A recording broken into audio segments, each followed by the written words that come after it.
Good evening, student. This is Parvan Tiwari and welcome back again our YouTube channel Team Super Cluster.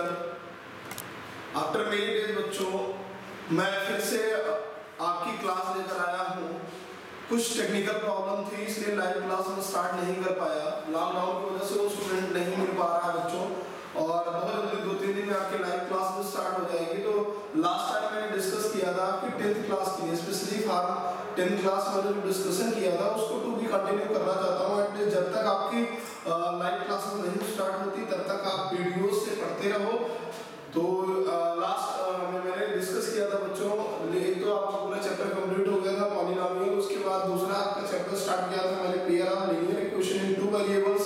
तो बच्चों pair of linear equation in two variables में मैंने दो lecture लिया हुआ था, और दोनों लेक्चर में आपने बहुत सारी चीजें पढ़ी थी बच्चों। Definition of the linear equation of two variable, variable क्या है, कांस्टेंट क्या है, एक्सप्रेशन और इक्वेशन में what is the main difference between equation and expression, उसमें क्या डिफरेंस है बच्चों। उसके बाद आपने पढ़ा हुआ था method of solution of solving linear equation, तो उसके दो मेथड पढ़ा हुआ था। एक ग्राफिकल मेथड पढ़ा था बच्चों, एक आपने पढ़ा हुआ था एल्जेब्रिक मेथड। ग्राफिकल मेथड में बच्चों आपने पढ़ा हुआ था कि जहां दो लाइन इंटरसेक्ट करेंगे उस पॉइंट के कोऑर्डिनेट को ही उसका सॉल्यूशन बोलते हैं। और एक चीज और आपने पढ़ा था, कोई भी लीनियर इक्वेशन था बच्चों ax plus by plus c is equal to 0, तो ये लीनियर इक्वेशन का स्टैंडर्ड फॉर्म था। और इस फॉर्म से बच्चों आपने सीख रखा हुआ था कि it is always represent a straight line, ये ऑलवेज बेटा रिप्रेजेंट करता है, it's always represent straight line बच्चों। अब एक बात और ध्यान से सुनना, अगर ये स्ट्रेट लाइन रिप्रेजेंट करता है तो उसमें मैंने क्या बताया था बच्चों, आपने ये पढ़ रखा हुआ है कि अगर इस स्ट्रेट लाइन को रिप्रेजेंट करता है तो दो अगर इक्वेशन होंगी, दो इक्वेशन जल्दी से निकाल कर लेते हैं उन चीजों को जो हमने पढ़ा था। दो इक्वेशन मान लो a1x plus b1y plus c1 is equal to 0, ये भी एक स्ट्रेट लाइन को रिप्रेजेंट करेगा। और सपोज कर लिया बच्चों इक्वेशन नंबर 1 था दिस, एक another equation a2x plus b2y plus c2 is equal to 0, ये इक्वेशन नंबर 2 था बच्चों। ये दोनों इक्वेशन स्ट्रेट लाइन को रिप्रेजेंट करेंगे, और स्ट्रेट लाइन को अगर रिप्रेजेंट करेंगे तो इनके दोनों के होने की कितने सर्कमस्टेंसेस हैं, कितने तरीके हो सकते हैं। तो कैसे, जरा देखिए बच्चों, आपने कहा इसके होने के तरीके भाई दो स्ट्रेट लाइन है, आइदर इंटरसेक्टिंग होंगी बच्चों एक प्लेन में, आप पैरेलल होंगी या कोइंसिडेंट होंगी।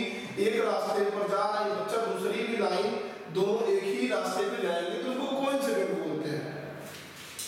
बच्चों ध्यान दो, क्या अगर लाइंस है तो लाइंस या तो इंटरसेक्टिंग होंगी या तो कोइंसिडेंट होंगी। कोइंसिडेंट का मतलब बच्चों की एक ही रास्ते से इंसिडेंट हो रही है, ध्यान देना एक मिनट। कोइंसिडेंट का मतलब बच्चों एक ही रास्ते से आ रही है, मतलब एक ही लाइन पे आ रही है, इस टाइप के लाइन को बोलते हैं कोइंसिडेंट, ठीक है। और ये देखो बच्चों इंटरसेक्टिंग है, इंटरसेक्टिंग लाइन है, और ये पैरेलल है, ये पैरेलल लाइन है। अब मेरी एक बात बहुत ध्यान से सुनना बच्चों,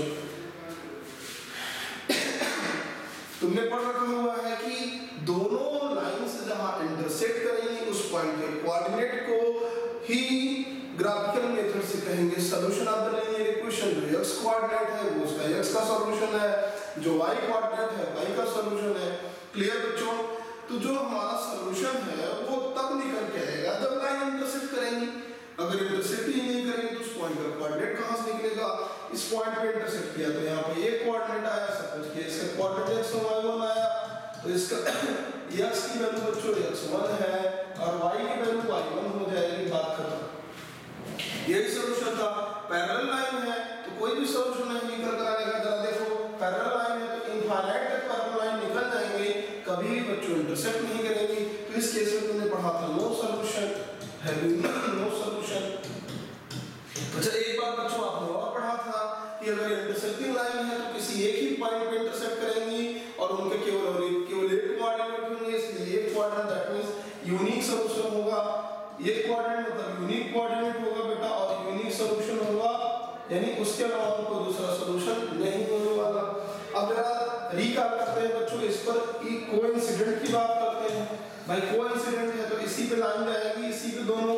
अब जरा देखो इनके इंटरसेक्टिंग पॉइंट कितने हैं, एक लाइन बच्चों इस पे गई, एक line a1x plus b1y plus c1 को रिप्रेजेंट कर रही है इक्वल टू 0। दूसरी वाली line a2x plus b2y plus c2 को रिप्रेजेंट कर रही है। दोनों एक ही अगर लाइन पे लाई कर रहे हैं बच्चों, अगर दोनों एक ही लाइन पे लाई कर रहे हैं तो इनके इंटरसेक्शन या मीटिंग पॉइंट्स कितने होंगी? इनके इनफाइनाइट मीटिंग पॉइंट है बच्चों, इनफाइनाइट इंटरसेक्शन पॉइंट है। देखो कैसे, यहाँ पर देखो भाई इस पॉइंट पे मिलेगा, इस पॉइंट पे मिलेगा, हर एक पॉइंट में जितने पॉइंट्स हैं इस लाइन पे उन सब पर ये इंटरसेक्ट करेगा। इसका मतलब इसके इनफाइनाइट मेनी सॉल्यूशन होंगे, यानी इनफाइनाइट मेनी इंटरसेक्शन पॉइंट होंगे। तो इस केस में बच्चों बोलोगे infinitely many solution. I hope आपको ग्राफिकल मेथड से इन चीजों को जो बताया गया था लेक्चर, प्रीवियस लेक्चर में, वो समझ में आ गया होगा। जिसने नहीं पढ़ा है, जिसने ये मेरा लेक्चर देखना स्टार्ट किया, वो जल्दी से प्रीवियस लेक्चर 1 और लेक्चर 2 जो लाइव क्लास में थी उसको देख ली, ठीक है। आगे चलते हैं बच्चों, अब जरा इन तीनों के केसेस पे डिस्कशन कर लेते हैं। नेक्स्ट पेज पे चलते हैं। तीनों के केसेस क्या थे? केसेस थे बच्चों ये हमने बताया था कि अगर दो इक्वेशन है a1x plus b1y plus c1 is equal to 0, ठीक।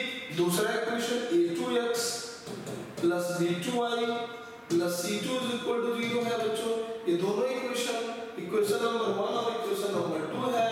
इन दोनों में दो तीन केसेस बने थे। कब आप जानोगे अलजेब्रिक मेथड से बिना ग्राफ बनाए कि लाइंस पैरेलल है, इंटरसेक्टिंग है, या इसके इनफाइनाइटली मेनी सॉल्यूशन उनके लिए कुछ अप्रोच है।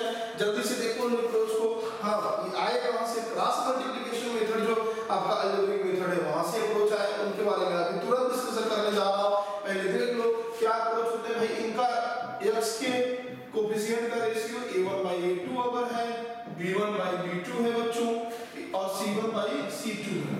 अगर तीनों रेशियो इक्वल आया बच्चों, तीनों रेशियो इक्वल आया, इसका मतलब क्या है?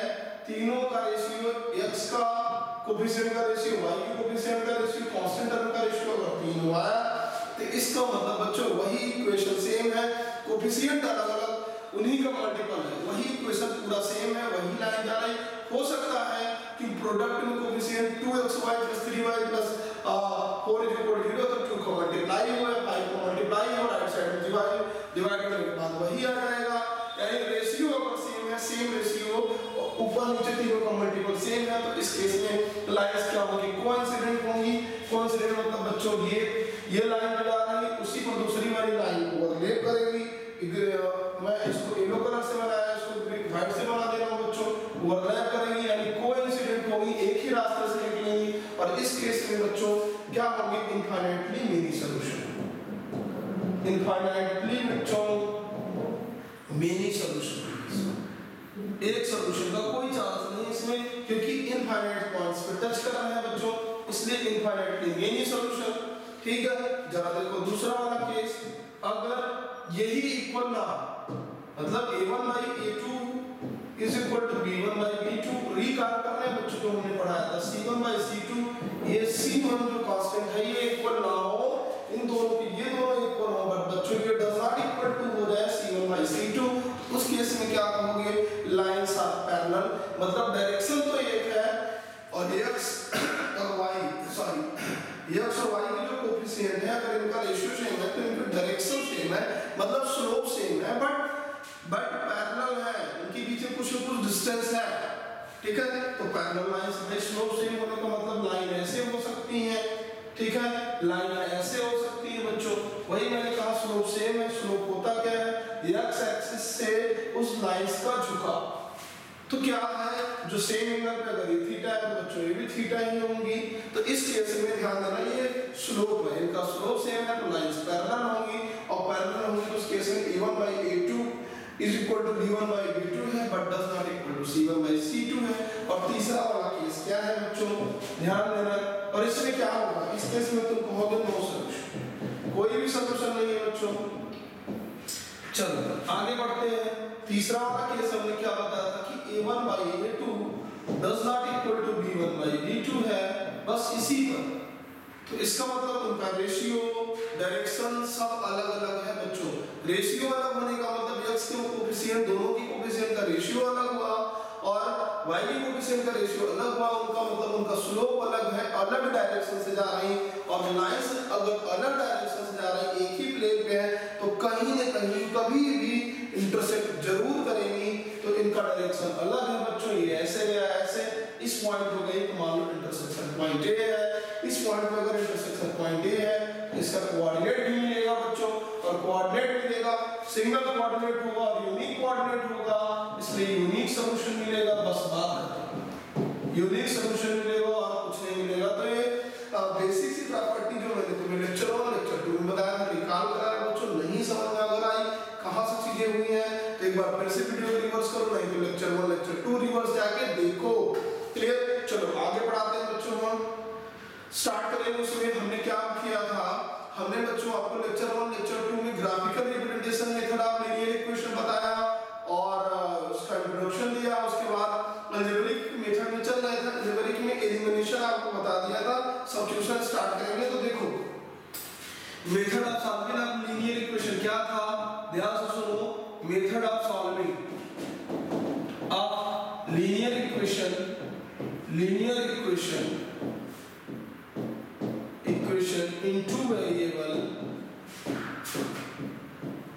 इनटू वेरिएबल्स क्या था बच्चों, ध्यान दो, दो तरीके थे, ठीक है। एक तो था आपका अलजेब्रिक मेथड था और दूसरा आपका था बच्चों ग्राफिकल मेथड। क्लियर हो गया? अब मेरी बात ध्यान से सुनना। ग्राफिकल मेथड में कुछ नहीं था, नाइन्थ में आपने पढ़ा था, मैंने पढ़ाया भी था आपको, ठीक है। ग्राफिकल मेथड में क्या करेंगे हम, x और y के लिए अलग अलग टेबल बनाएंगे बेटा, दोनों इक्वेशन के लिए दोनों को नंबर लाइन के और ग्राफ पेपर की हेल्प से ड्रा करेंगे। दोनों लाइन जहां इंटरसेक्ट करेंगे उस पॉइंट के कोऑर्डिनेट को नंबर लाइन से मेजर कर, सॉरी आपने ग्राफ पेपर में मेजर कर लेंगे, किस पॉइंट पे कर रहा है उसके इंटरवल को चेक कर लेंगे, वही उसका सॉल्यूशन होगा। जो x कोऑर्डिनेट आएगा x का सॉल्यूशन है, जो y कोऑर्डिनेट आएगा वो y का सॉल्यूशन होगा। बात खत्म हो गई। और अगर लाइंस पैरेलल है तो infinitely many no solution, sorry infinitely नहीं, एक भी सॉल्यूशन नहीं होंगे। और अगर लाइन कोइंसिडेंट है, दोनों लाइन एक ही दूसरे पर ओवरलैप कर रही है, कोइंसाइड है, तो इनफाइनाइटली मेनी सॉल्यूशन होंगे बच्चों। बात खत्म। तो अलजेब्रिक मेथड पे चलते हैं हम। अलजेब्रिक मेथड में तो ग्राफिकल मेथड हमने आपको लेक्चर 2 में पढ़ा दिया था। अलजेब्रिक मेथड में हमने बताया था आपको 3 मेथड है बच्चों। एक हमारा है बाय एलिमिनेशन मेथड,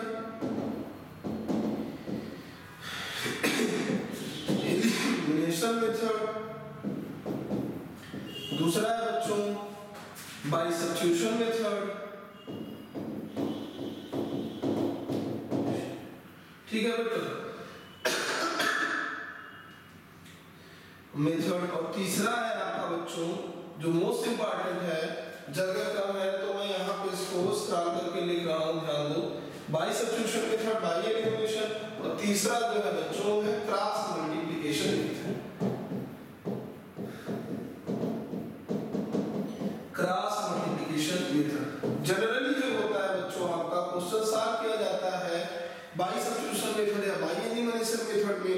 मैं तुम्हें कुछ हिंट दूंगा कौन से क्वेश्चन बाय एलिमिनेशन करने में ज्यादा फायदे में रहोगे, कौन सा क्वेश्चन बाय सब्स्टिट्यूशन मेथड से करने में फायदे में रहोगे, उन हिंट्स को मैं बताऊंगा बच्चों। पहले सीख लो तरीके क्या है, हो सकता है वो हिंट और उस टाइप के क्वेश्चन अभी आपके इस वीडियो में ना मिले, नेक्स्ट वीडियो में रहेगा, तब वेट करते रहो। यहाँ पर देख लो पहले तरीके क्या है। तो एलिमिनेशन मेथड को जल्दी से मैं रिकॉल कराता हूँ, मैंने पढ़ा दिया था लेक्चर 1 में। भाई दो वेरिएबल है x y है, किसी एक को सेलेक्ट करो, उनके कोएफिशिएंट को सेम करो और उनको एलिमिनेट करो, एडिंग बाय एडिंग और सब्ट्रैक्टिंग, या ऐड करो या सब्ट्रैक्ट करो, उसमें से एलिमिनेट करोगे। और एलिमिनेट करेगा तो केवल सिंगल वेरिएबल रह जाएगा और उसकी वैल्यू निकल कर आएगी। उठाकर इक्वेशन 1 या इक्वेशन 2 में पुट कर दो, सॉल्यूशन तुम्हारे सामने है। उसको मैं बाद में डिस्कस कर लूंगा एक आध एग्जांपल से, फिलहाल मैंने बताया तुम्हें वीडियो में, लेक्चर 1 में देख लीजिए। बाय सब्स्टिट्यूशन हेडिंग डालो, जो नहीं पढ़ाया था, और क्रॉस मल्टीप्लिकेशन मेथड उसको स्टार्ट करेंगे। तो लेट्स स्टार्ट। अभी तक जो मैंने डिस्कस किया उसको मैं पढ़ा दिया हूं। Let's start by substitution method. Heading डालो बच्चों और नोट करो by substitution method. Algebraic method में पहला आपका आया बच्चों by substitution method. By substitution method, by substitution method का मतलब क्या है बच्चों कि इसका नाम से according to the it's name, इसका नाम ही लग रहा है कि सब्स्टिट्यूशन मेथड है, यानी एक वेरिएबल उठा के दूसरे में सब्स्टिट्यूट करना ही इसका तरीका है। करने को कुछ नहीं करना है। ध्यान से सुनो, लिसन केयरफुली बच्चों। लेट्स पहले प्रोसीजर समझो। प्रोसीजर क्या है? लेट a1x, ठीक है, लेट a1x बच्चों plus b1y plus c1 is equal to 0, question number 1, and another equation a2x plus b2y plus c2 is equal to 0। तो करना क्या है? ध्यान से सुनो, लिसन केयरफुली व्हाट आई से बच्चों, बस कुछ नहीं, ठीक है, पे अटेंशन। इक्वेशन 1 या 2, इक्वेशन 1 या 2 जो तुम्हें लगे कैलकुलेटिव कम है उसमें से किसी एक वेरिएबल की बच्चों बाय ट्रांसपोजिंग मेथड इक्वेशन दूसरे वेरिएबल के टर्म में निकालना। ध्यान से, किसी एक वेरिएबल की वैल्यू दूसरे वेरिएबल के टर्म में बाय ट्रांसपोज करके एक वेरिएबल की वैल्यू निकालना इक्वेशन 1 या 2 में से, और उसको उठाकर दूसरे अनदर इक्वेशन में पुट कर दो, दैट्स इट, वहां से सॉल्यूशन मिल जाएगा। जैसे इस इक्वेशन में तुम क्या करो बच्चों, यहां से इक्वेशन में y की वैल्यू निकाल लो। कैसे निकालोगे? ट्रांसपोज करके b1y, मान लो y ही पुट करना चाहता हूं, तो b1y plus c1 is equal to, transpose किया तो माइनस a1x हो गया। इसको भी ट्रांसपोज करो बच्चों, b1 is equal to minus a1x minus c1, और यहां से आप बोलोगे y is equal to minus a1x minus c1 divided by b। Clear हो गया बच्चों? ये जो वैल्यू निकल कर आई है, y की वैल्यू आई है किसके? In terms of x। ये तुम्हारी जो वैल्यू निकल कर आई है y की वैल्यू है इन टर्म्स ऑफ x, और इसको उठाकर पुट कर दो इक्वेशन 2 में। जिस इक्वेशन से निकाला उस इक्वेशन से नहीं, इक्वेशन 2 में उठाकर पुट कर दो बच्चों। वेट करके थोड़ा सा इक्वेशन 2 में पुट कर दो बच्चों। क्लियर हो गया? समझ में आया बच्चों? अब ध्यान दो, इक्वेशन 2 में पुट करना है, यानी जहां से निकाला वहां नहीं पुट करना है बेटा, दूसरे इक्वेशन में पुट करना है। बात क्लियर हो गई?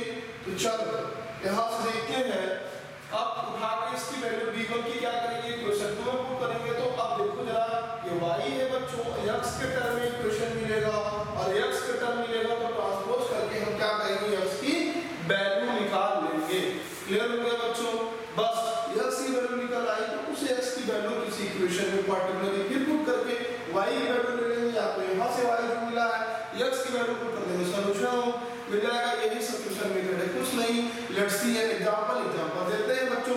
जैसे ही एग्जांपल हम देखेंगे एकदम क्लियर हो जाएगा। चलो एग्जांपल लेते हैं बच्चों। मान लो एक इक्वेशन है, सॉल्व इक्वेशन, ये equation 2x plus 3y minus 9 is equal to 0, and equation number 2 ले रहे हैं बच्चों, 4x minus 5y plus 7 is equal to 0। हाँ, ये दोनों इक्वेशन है, equation 1 and 2। solve both equation and find out the value of x and y with the help of substitution method। Question is given that, मान लो question given है बच्चों, अगर question में कुछ ना लिखा है बोर्ड एग्जाम में कि सॉल्व करो, किस मेथड से सॉल्व करना है, ये अगर नहीं डिस्क्रिप्शन है तो आई थिंक जो आपको सबसे इजी लगेगा उस मेथड का यूज करना। मैं बताऊंगा कहां सब्स्टिट्यूशन मेथड यूज करना है, कहां एलिमिनेशन मेथड यूज करना है, कहां cross multiplication.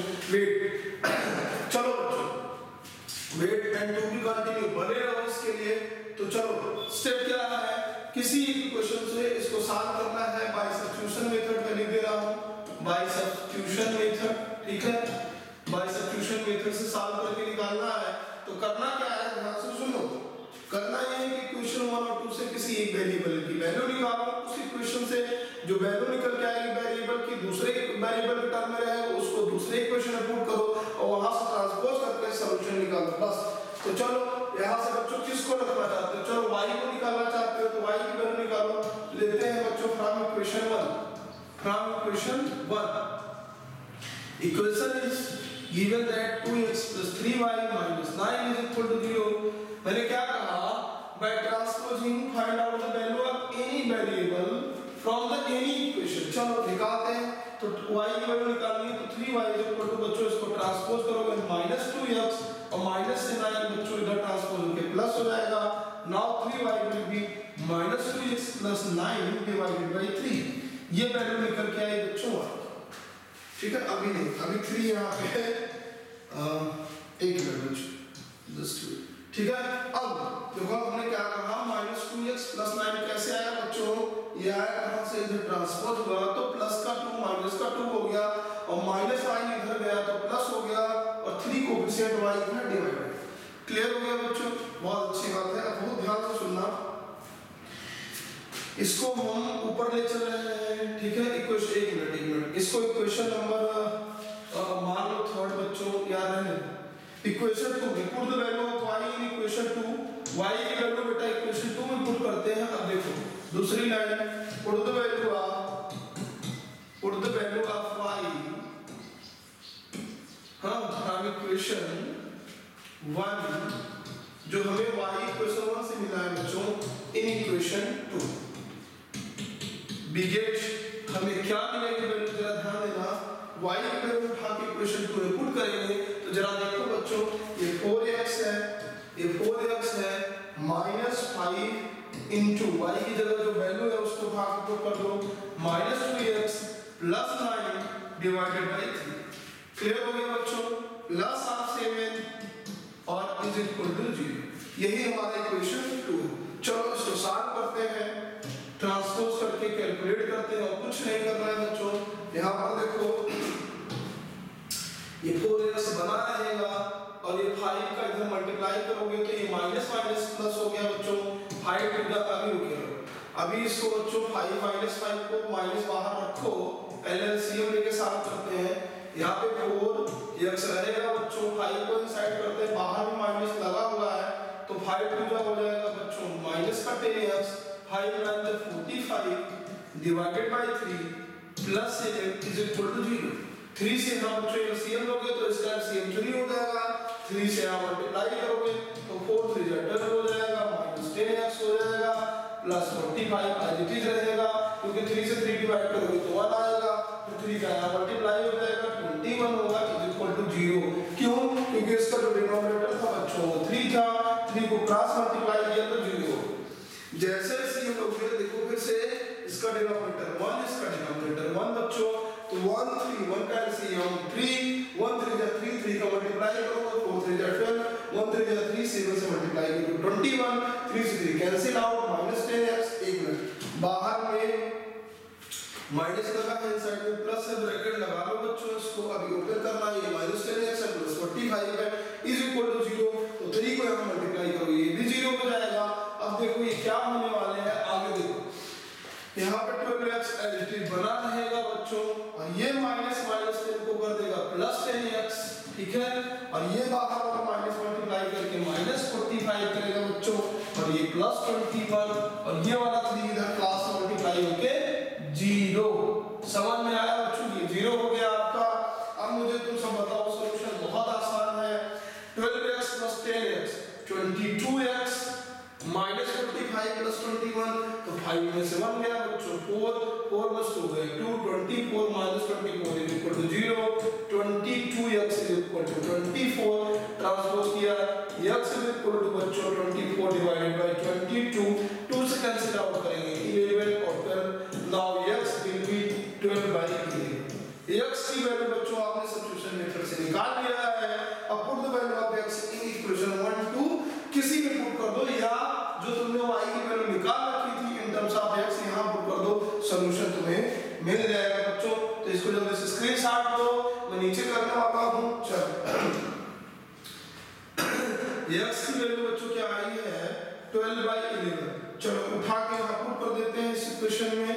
Now y will be -2 into x की वैल्यू 12/11 है बच्चों, 12/11 प्लस 9 डिवाइडेड बाय 3 क्या होगा, यहाँ पे कैलकुलेट करेंगे जब देखो 11 9 में 11 का 9 से मल्टीप्लाई करोगे बच्चों, एलसीएम होगा 1, इसका सॉरी इसका डिनोमिनेटर 1 है तो एलसीएम 11 होगा, 11 को 9 से मल्टीप्लाई करोगे तो 99, और यहाँ पे 12 2 24 माइनस का 24 बच्चों प्लस 99 का डिवाइडेड बाय 11, क्लियर, और डिवाइडेड बाय क्या है बच्चों 3 है।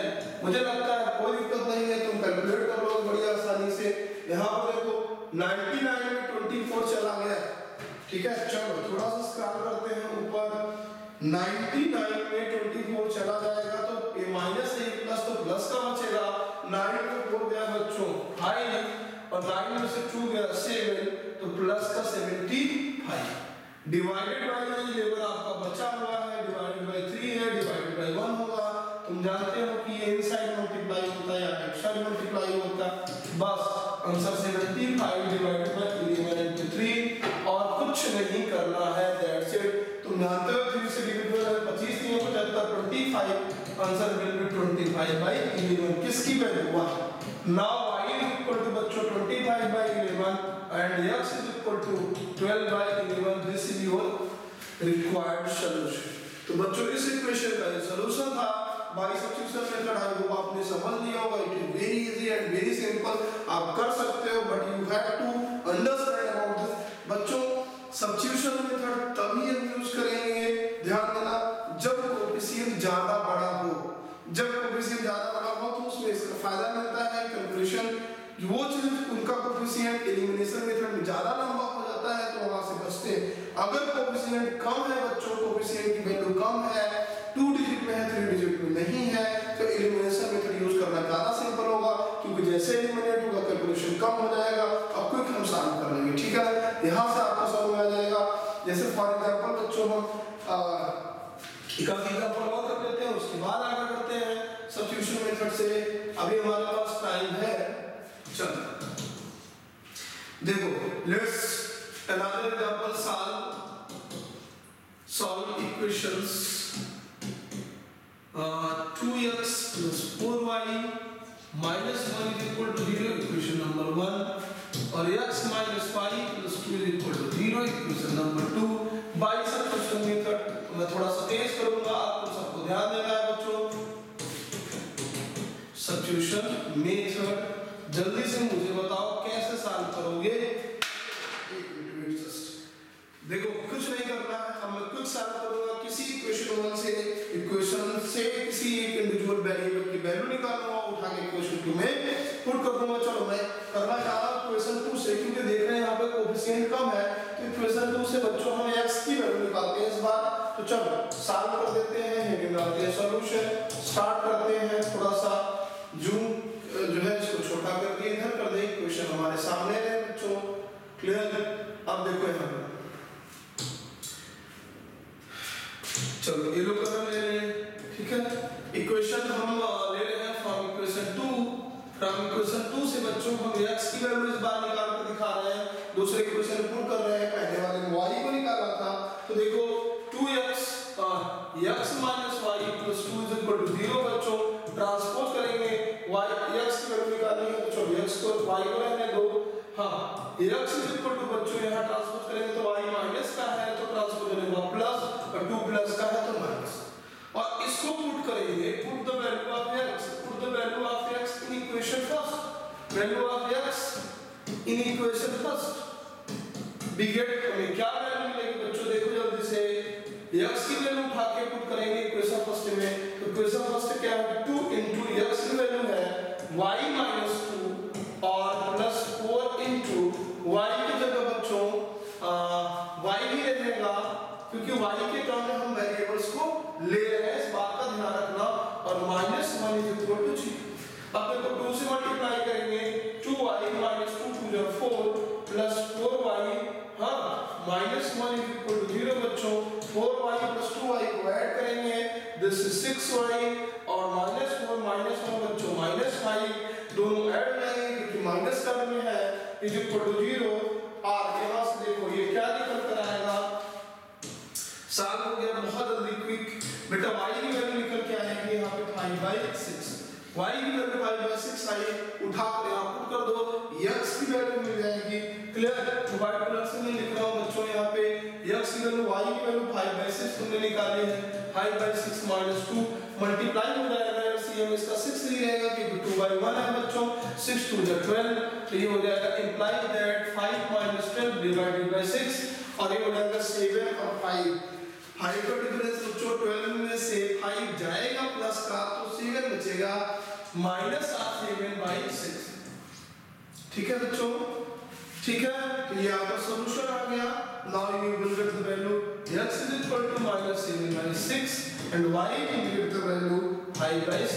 आई होप तुम्हें समझ में आ गया होगा सब्स्टिट्यूशन मेथड बड़ा आसान है, इसको जल्दी से कर पाओगे, कुछ इसमें अलग नहीं करना है, बस एक वेरिएबल का वैल्यू निकाल कर दूसरे वैल्यू की इक्वेशन पुट कर देना है और वहां से जो वैल्यू आएगी उसको इन तीनों में, तीनों का मतलब बेटा जो इक्वेशन 1 और इक्वेशन 2 गिवन है प्लस जो तुमने y की वैल्यू निकाली इन टर्म्स ऑफ x या x की वैल्यू निकाली इन टर्म्स ऑफ y उसमें लाकर पुट कर दो, solution is in front of you, तुम्हारे सामने होगा। समझ में आया बच्चों? चलो अब हेडिंग जब स्टार्ट करते हैं क्रॉस मल्टीप्लिकेशन मेथड, उसमें बच्चों फार्मूला है, फार्मूला कहां से आया हम डिस्कस करेंगे, क्रॉस मल्टीप्लिकेशन मेथड। ठीक है बच्चों, क्रॉस मल्टीप्लिकेशन मेथड क्या है बहुत ध्यान से सुनना, और कुछ नहीं, क्रॉस मल्टीप्लिकेशन मेथड जो फार्मूला बनाया गया है उठा के पुट कर दो, फार्मूला आया कहां से, वही चीज है जो तुमने अलजेब्रिक मेथड में एलिमिनेशन मेथड या सब्स्टिट्यूशन मेथड का यूज किया, उसी की यूज करके बच्चों फार्मूला बनाया गया दो अननोन इक्वेशन के लिए जिनमें x और y की कोएफिशिएंट डिफरेंट ले रखे गए हैं, a1 b1 c1 a2 b2 y। तो लेट्स टू इक्वेशन कहां से आया उसके बारे में डिस्कस करते हैं बच्चों, एक मिनट लेट्स बच्चों इक्वेशन, लेट टू इक्वेशंस बच्चों a1x plus b1y plus c1 is equal to 0, दूसरा बच्चों a2x plus b2y plus c2 is equal to 0, equation 1 और इक्वेशन 2 इन दोनों के लिए फार्मूले बनाए गए हैं। फार्मूले बहुत आसान है, लर्न करने में दिक्कत नहीं होगी। फार्मूला ये है बच्चों, ध्यान से सुनना कि x की वैल्यू जो होगी, ध्यान से सुनना, b1 c2 minus b2 c1 upon a1 b2 minus a2 b1, ये x की वैल्यू है, उठाकर पुट कर दो, ये सब कोएफिशिएंट x1 b1 c1, ठीक है। मैं बता रहा हूं कैसे आएगा बच्चों, एक मिनट फिर से देखो, b1 c2 minus b2 c1 upon a1 b2 minus a2 b1, ये जो वैल्यू है कोएफिशिएंट c, x की कोएफिशिएंट a1 है, y का कोएफिशिएंट b1 है, c1 है, और x कोएफिशिएंट यहाँ पे a2 है, y कोएफिशिएंट b2 है, c2, उठा कर यहाँ पर कर दो, सॉल्यूशन तुम्हारे सामने आएगा। x का बस कुछ नहीं करना है, और y के केस में क्या करना है बच्चों, c1 a2 minus c2 minus c2 a1 upon a1 b2 minus a2 b1। अब तुम सोच रहे हो फार्मूला कैसे आया, तो फार्मूला तुम्हें तो लर्न करा रहा हूं बच्चों, बहुत ध्यान से सुनना और समझना। स्टार्ट करते हैं, लर्न करने का तरीका यहीं से भी देख सकते हो तुम, एक तरीका है b1 से बच्चों स्टार्ट करो तो साइक्लिक चीज है, साइक्लिक क्या है, यहां पर मैं लिख रहा हूं येलो कलर से, बहुत ध्यान से सुनना, साइक्लिक तरीके से चलो, a1 b1 c1, ठीक है बच्चों, और a2 b2 c2, ठीक है, और c1 के बाद फिर बेटा a1 आ जाना, फिर c2 के बाद a2 आ जाना, फिर b1 फिर c1, बस वही चीज b2 c2 कामा करके, ये अगर लगातार साइकिल में बच्चों वही चीज बार-बार रिपीट करें तो उसको साइक्लिक कहते हैं। ध्यान से सुनना, ये जो फार्मूला हमने बनाया है क्रॉस मल्टीप्लिकेशन का, ये भी फार्मूला बाई एलिमिनेशन मेथड और बाई सब्स्टिट्यूशन मेथड से ही आया है। ध्यान से सुनो, b1 से स्टार्ट किया तो b के बाद बच्चों देखो साइक्लिक में b1 के बाद क्या है c ना, b के बाद c आएगा, लेकिन c2 को लेना बच्चों, c2 को लेना। चलो इसके लिए मैं थोड़ा सा रब करके यहाँ बता रहा हूँ, समझ में आ जाएगा तुम्हें।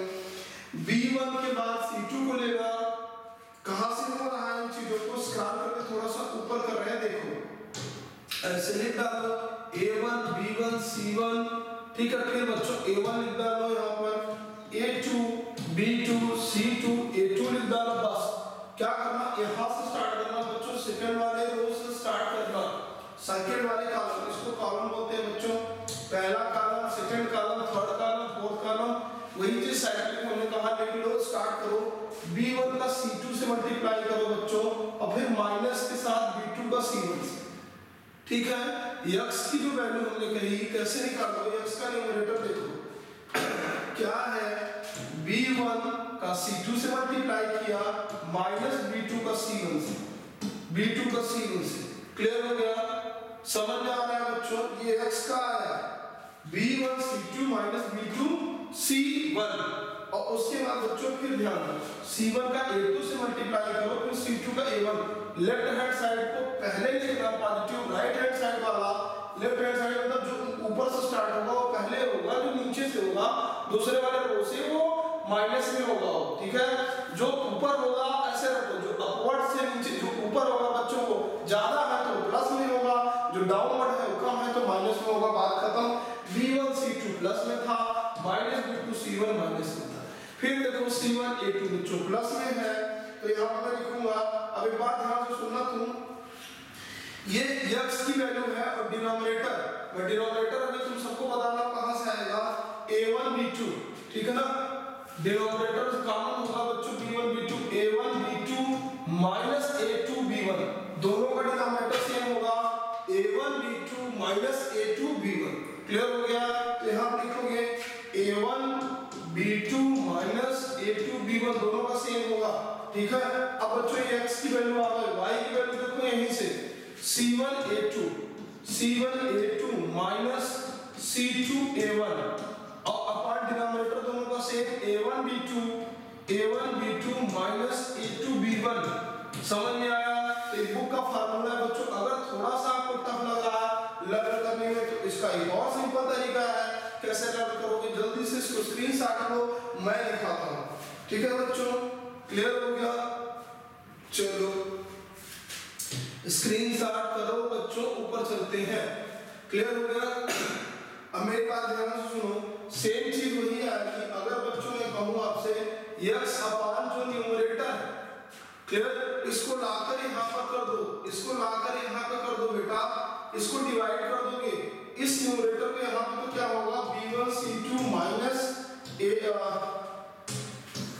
ध्यान से इस न्यूमरेटर को लाओ यहां पे कर दोगे तो B1 C2 minus B2 C1 बच्चों, और इज इक्वल टू क्या बचेगा 1 अपान A1, ये तो रहेगा A1 B2 minus A2 B1, यही तो बचेगा बच्चों। अब जरा सोचो, इसका मिला के डिनोमिनेटर में डिवाइड कर दो तो देखो क्या होगा, y इज इक्वल टू, मेरी बात बहुत ध्यान से सुनना, y इज इक्वल टू बच्चों y divided by, sorry y is equal to ना करो, y डिवाइडेड बाय, इसको डिवाइड कर दो, y divided by C1 A2 minus C2 A1 is equal to क्या रहेगा, वही चीज 1 upon A1 B2 minus A2 B1। तो मैं इसको इस साइड इक्वल नहीं लिख सकता, लिख दिया, बस बात खत्म। यानी अब मेरी बात सुनो, अब इसको ट्रांसपोज करके इधर लेते हो तो x अपान x अपान बच्चों B1 C2 minus B2 C1 is equal to y upon C1 A2 minus C2 A1 is equal to 1 upon A1 B2 minus A2 B1। That's it बच्चों, कुछ भी नहीं रहा। इसको लिख सकते हो ऐसे, दोनों सेम फार्मूले हैं, दोनों में कोई डिफरेंस नहीं है। चाहे ऐसे लिखो, लिखने के बाद यहाँ पे 1 से क्रॉस मल्टीप्लाई करके x की वैल्यू निकालना, यहाँ पे क्रॉस मल्टीप्लाई करके y की वैल्यू निकालना। अब इस फार्मूले को लर्न करने में ट्रिकी कॉन्सेप्ट से और आसानी तुम्हें दिखेगी। कुछ मत करो, देखो A1 B1 C1 फिर B1 A1 फिर A1 लिखो, मैं व्हाइट कलर से लिख रहा हूँ इसको। चलो अगली बात, यहाँ पर देखो A2 B2 C2 A2 बच्चों, क्लियर हो गया? अब जरा देखो यहाँ से स्टार्ट करते हैं B1 C2, यस से स्टार्ट करेंगे हमेशा दूसरी लाइन से, रट लो। ठीक है? यहाँ पे फिर B1 B2 लिख रहा हूँ, दूसरी लाइन से स्टार्ट करेंगे, पहले छोड़ देना बच्चों। B1 C2 माइनस बच्चों B2 C1, एरो बनाते जाओ, देखो कितना आसान है। फिर इज इक्वल टू y में चलो C1 A2 minus C2 A1 हो गया बच्चों। फिर यहाँ पर क्रॉस मल्टीप्लाई करो, ऊपर से plus A1 B2 minus A2 B1 बात खत्म। कितना आसान है देखो लर्न करने बच्चों, बस इसी फार्मूले का यूज करो, क्रॉस मल्टीप्लिकेशन में तुम्हारे सामने सॉल्यूशन होगा। क्लियर हो गया? एक बात और तुम्हें बता दें, ऐसे भी नहीं, अगर एरो बनाना चाहते, इस तरीके से भी नहीं लर्न करना चाहते तो एक और है हमारे पास, ध्यान से सुनो। बस दिमाग में रख लो कि बी से स्टार्ट करेंगे, बी के बाद ए बी सी डी में क्या आएगा, सी आएगा, और बी के आगे 1 लगाओ तो अगला टर्म 2 लिखो, 2, फिर बी के 1 से बच्चों 2 पहुंचा दो, हाँ, और C2 को C1 कर दो, 1 2 चल रहा है, ज्यादा नहीं है, ध्यान सुनो, B के बाद B1 के बाद B2 लिखना बच्चों, C2 लिखना, मैंने 1 से स्टार्ट कर लो, बस B से स्टार्ट करो तो B1 हो गया, फिर B के बाद क्या आएगा C, तो 1 आ चुका है तो 1 नहीं आएगा, C2 आएगा, 2 आ गया, माइनस B1 आ चुका था पहले में तो B2 हो जाएगा और C1 हो जाएगा, देखो B2 C1 हो गया, बस यही करना है, और जहां से खत्म हो उसके आगे फिर कंटिन्यू कर दो। तरीका देखो, इस वाले टर्म में B से स्टार्ट करना, B के बाद side A B C D में क्या आएगा, C आएगा, 1 के बाद 2 आता है, पहले 1 लिखो फिर 2 लिखो, क्लियर हो गया बच्चों, अब 1 लिख चुके हो तो अगले वाले टर्म में लिखो 2 और इसमें 2 लिख चुके हो तो 1, क्लियर हो गया, आगे देखो C1 से खत्म हुआ था तो C1 से स्टार्ट करो, अगला टर्म C1 और C के बाद क्या आएगा, फिर वही cycle A B C A फिर A आएगा, देखो A, तो C और 1 आ चुका है तो 2 लिख दो, 1 आ चुका है तो 2 लिख दो, और अब C1 से आ चुका है तो यहाँ पे C2 हो जाएगा, A2 आ चुका है A1 हो गया, बात खत्म, जहां से खत्म हुआ वहीं पे पहुंच जाओ, फिर A1 से खत्म हुआ, A1 लिखा बच्चों, फिर A1 लिखा तो A के बाद क्या आएगा, B और 1 आ चुका तो B2 आ गया, और 1 आ चुका था तो यहाँ पे अगला 2 आएगा, 2 था 1 होगा, बस ये भी एक तरीका है, ये भी नहीं बनाना पड़ेगा, बड़ी आसानी से कर लोगे।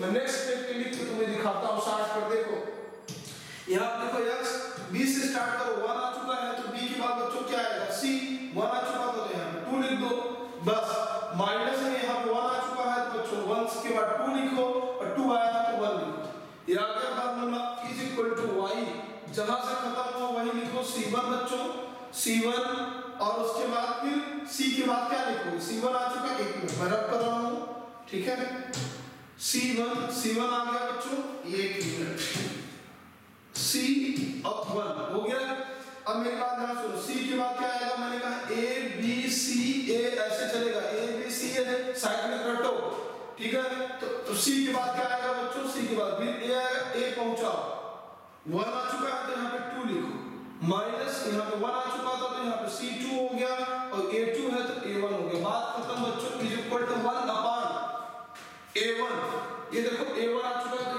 1 लिखो कि A के बाद क्या आएगा बच्चों, A के बाद B आएगा, ठीक है, A के बाद क्या आएगा B, तो 1 आ चुका था तो 2 माइनस, अब 1 हुआ तो यहाँ पे 2 है तो 1, खत्म हो गया फार्मूला, बस बार बार लिखने की जरूरत नहीं, एक बार जल्दी से क्योंकि 1 मिनट के अंदर लिखो और जल्दी से लिखो, फिर से देखो, x अपान क्या लिखना बच्चों, B के बाद C आएगा तो 1 आ चुका है, C2 फिर 1 से 2 हो गया, 2 से 1 हो गया, is equal to y is equal to, मेरे साथ लर्न करो, C के साथ 1 हो गया, यहाँ से खत्म हुआ तो यहाँ खत्म करो, C1, C के बाद A आएगा क्योंकि BC आ चुका है तो A होगा, माइनस C2 A1 हो गया, is equal to 1 upon A1 से खत्म हुआ तो A1 लिखो, B2 minus A2 B1, that's it, यही फार्मूला, कुछ भी नहीं है, तो ये क्रॉस मल्टीप्लिकेशन का फार्मूला है बच्चों, इसको उठाकर पुट कर दोगे, इसमें A1 B1 C1 की और A2 B2 C2 की वैल्यू तो सॉल्यूशन आ जाएगा, ये फार्मूला आया कहां से, उस पर जल्दी से चलते हैं, आई होप ज्यादा टाइम हो गया है, वीडियो लंबा हो गया बच्चों, अभी 2 वीडियो बन जाएगा, अगर इसके आगे मैं 2 भी कंटिन्यू पढ़ाऊंगा तो 2 वीडियो को मर्ज करने में टाइम लगेगा और जल्दी अपलोड नहीं हो पाएगा, तो एक काम करते हैं, आज के लिए बस इतना ही काफी, नेक्स्ट वीडियो में आपको कल दे देता हूं बच्चों, कैसे फार्मूला आया है, 18/6/23 हो गया, 45 मिनट से ऊपर होने वाला है, जल्दी से वेट करते हैं बच्चों, ध्यान सुनो, क्या करेंगे, इसके फार्मूले को कहां से लाया गया, बाय एलिमिनेशन, बाय सब्स्टिट्यूशन, दोनों मेथड से इन इक्वेशन को लगा दो, किनको बच्चों, इनको लगा दो, इक्वेशन जो हमारे इक्वेशन थे इनको लगा देंगे हम, a1x + b1y + c1 = 0, a2x + b2y + c2 = 0, इन दोनों को बाय एलिमिनेशन या बाय सब्स्टिट्यूशन मेथड से सॉल्व करेंगे तो x और y की वैल्यू आएगी, कौन सी वैल्यू आएगी, यही वैल्यू आएगी जो हमने लिखा हुआ था बच्चों, ये फार्मूले आएंगे, और इन्हीं के लिए हमने अलग-अलग कंसेप्ट बना के फार्मूला बनाया हुआ, मेरी बात ध्यान सुनो, तो इनको हम लगा के निकाले हुए फार्मूले बाय एलिमिनेशन, बाय सब्स्टिट्यूशन से प्लस जो तुमने अभी कंसेप्ट पढ़ा A1/A2 = B1/B2 C1/C2 उसमें कौन पैरेलल होंगे, कौन कोइंसिडेंट होंगे और कौन यूनिक सॉल्यूशन, वो भी इन्हीं फार्मूलों से कंसेप्ट निकल के आया है। और कंसिस्टेंसी इनकंसिस्टेंसी क्या होती है इसके बारे में डिस्कस करेंगे जब इसका फार्मूला प्रूव करेंगे। नेक्स्ट वीडियो में लगे रहिए, बने रहिए, पढ़ते रहिए। अगला वीडियो कल ही अपलोड हो जाएगा। तो आज के लिए इतना ही, बस धन्यवाद, जय हिंद बच्चों।